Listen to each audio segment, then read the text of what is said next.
जी के रिवीजन। बुद्ध चरित किसने लिखी थी? ये लिखी थी अश्रु घोष ने। स्मॉल पॉक्स किसकी वजह से होता है? ये तो बेरियोला वायरस की वजह से होता है। अबुल फजल लिखित आईन ए अकबरी लिखी गई थी, ये कितने भाग में लिखी गई थी? ये लिखी गई थी 5 भाग में। कलकत्ता यूनिवर्सिटी समारोह में बंगाल गवर्नर को महिला ने गोली मारी थी, ये किस महिला ने मारी थी? ये मारी थी बीना दास ने 1932 में। 1741 में कोलेगल की लड़ाई डच ईस्ट इंडिया कंपनी को किसने हराया था? ये हराया था मार्तंड वर्मा राजा जी ने हराया था। फॉरेस्ट रिसर्च इंस्टीट्यूट कहाँ पर स्थित है? ये है देहरादून में स्थित है।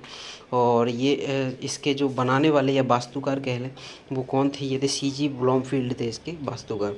नेक्स्ट हम बात करें यूपी के शहर में पागल बाबा मंदिर 11 मंजिला कहाँ पर स्थित है? ये है वृंदावन में स्थित है। नेक्स्ट हम बात करें हाई कोर्ट का गठन गठन हुआ था संविधान के भाग 6 के तहत हुआ है तथा अध्याय है 5 और आर्टिकल है 214। हाई कोर्ट का गठन जो हुआ है। जिग जैग अणुओं का आंदोलन कहलाता है, कौन सा कहलाता है? जिग जैग जो अणु आंदोलन करते हैं, आंदोलन मतलब जिग जैग टाइप से जो अणु जाते हैं उनको क्या कहते हैं? ब्राउनियन गति के तहत लाया जाता है उन्हें। विथ लाइट टिंडल इफेक्ट बोला जाता है इन्हें। जब इलेक्ट्रोलाइट को कोलाइड में जोड़ा जाता है तो उसे क्या कहा जाता है? कोंडवदेव का हो जाता है, कोड बंद हो जाता है इसका। समान काम के लिए समान वेतन किस आर्टिकल में कहा गया है? ये कहा है आर्टिकल 39 में। नॉट अ फंडामेंटल राइट्स, ये फंडामेंटल राइट नहीं है। सिक्किम भारत का भाग बना था, पूर्णतः कब बना था? 36वां संविधान संशोधन 1975 के तहत बना था। प्रवाहिका या डाइसेंट्री किस जीव के कारण होती है? ये होती है सिगेला के कारण होती है। Indian institute of Indian technology कहाँ पर स्थित है? ये है हैदराबाद में स्थित है Indian institute of Indian technology. Peptide बांध का निर्माण होता है, ये होता है अमीनो समूह से और कार्बोक्सिल समूह से होता है। ट्रांसफॉर्मर परिवर्तक कार्य करता है, ये करता है इलेक्ट्रोमैग्नेटिक इंडक्शन के सिद्धांत पर कार्य करता है। राकेश शर्मा सोयूज T11 से अंतरिक्ष में गए थे, ये कब गए थे? 3 अप्रैल 1984 में गए थे। पंपोई किस देश का एक प्राचीन शहर है? पंपोई एक इटली का एक प्राचीन शहर है। और अगर मैं बात करूँ लीशेमनिया एक प्रोटोजा से जनित बीमारी होती है लीशेमनिया। और कालाजार जो होता है इसको बोला जाता है, कालाजार भी बोला जाता है और ये सैंड फ्लाई की वजह से होती है। नेक्स्ट हम बात करें प्रोटीन का पाचन किया जाता है। प्रोटीन का पाचन किसके द्वारा किया जाता है? अमाशय के द्वारा या पेट के द्वारा किया जाता है। और गैस्ट्रिक ग्लैंड से जो है जूस निकलता है जो पचाने के लिए। थोवल बल विद्युत परियोजना कहाँ पर? इम्फाल में स्थित है।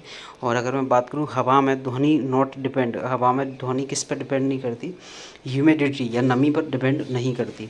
द प्रोसेस ऑफ कम्युनिकेशन में पहला कदम होता है जो प्रोसेस मतलब हम किसी से बात करते हैं या जो मोबाइल से होता है उसमें सबसे पहला जो कदम होता है वो होता है एनकोडिंग, उसके बाद होता है दूसरा मैसेज भेजना।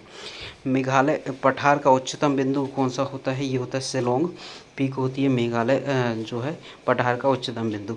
1826 के जूरी अधिनियम का कड़ा विरोध किसने किया था? ये किया था राय ने, राजा राम मोहन राय ने जूरी अधिनियम का विरोध। मिकिर हिल्स कहाँ पर स्थित है? ये है आसाम में स्थित है।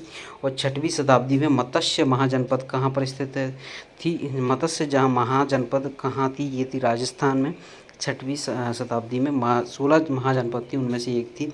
और अगर मैं बात करूँ इसकी राजधानी क्या थी? इसकी राजधानी विराटनगर थी। आदिनाथ का प्रतीक क्या माना जाता है? ये माना जाता है बैल या वृषभ को माना जाता है। और पार्श्वनाथ का प्रतीक जो माना जाता है वो माना जाता है सर्प को। महावीर का जो प्रतीक माना जाता है वो सिंह को माना जाता है। और ये तीनों ही जैन धर्म के जो है तीर्थ कर रहे हैं। नेक्स्ट हम बात करें जहांगीर के शासनकाल में कौन सा विदेशी आया था? ये आया था थॉमस मुनरो आया था, इंग्लैंड से आया था। वो फ्रांसिस्को पल्सर्ट जी हाँ फ्रांसिस्को पल्सर्ट जो आया था वो डचों से आया था। नेक्स्ट हम बात करें वर्नियर और टवर्नियर आया था, कहाँ से आया था? वर्नियर और टवर्नियर ये आया था शाहजहाँ के टाइम पर आया था। जी हाँ, थैंक यू सो मच।